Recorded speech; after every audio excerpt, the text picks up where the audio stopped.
హల్లెలూయా. దేవుని గొప్ప విందునకు రండి అని ఆకాశ మధ్యమందు ఎగురుచున్న పక్షులను పిలిచెను. ఆమేన్. హల్లెలూయా. సర్వాధికారియు అనంత జ్ఞాని అయిన దేవుడు అంత్య దినములలో జరగబోవు సంగతులను నీకు తెలియజేస్తూ ఉన్నాడు.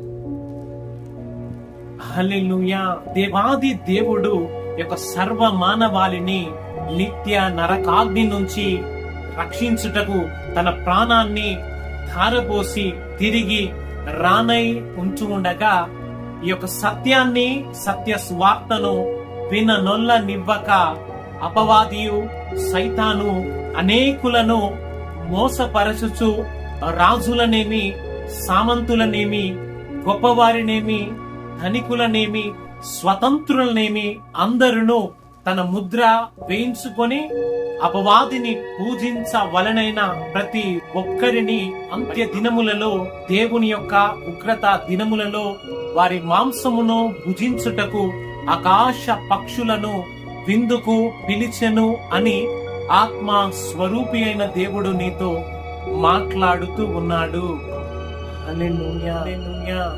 ఈ రోజున ఈ యొక్క సత్యమును, సత్య స్వార్తను వింటున్న నీవు అపవాది మోసము నుంచి, కుట్ర నుంచి విడిపించగలిగిన దేవాది దేవుని నీవు విశ్వసించి తన నిత్య రాజ్యములోనికి నీవు నడిపించబడుదువుగాక. ఆమేన్.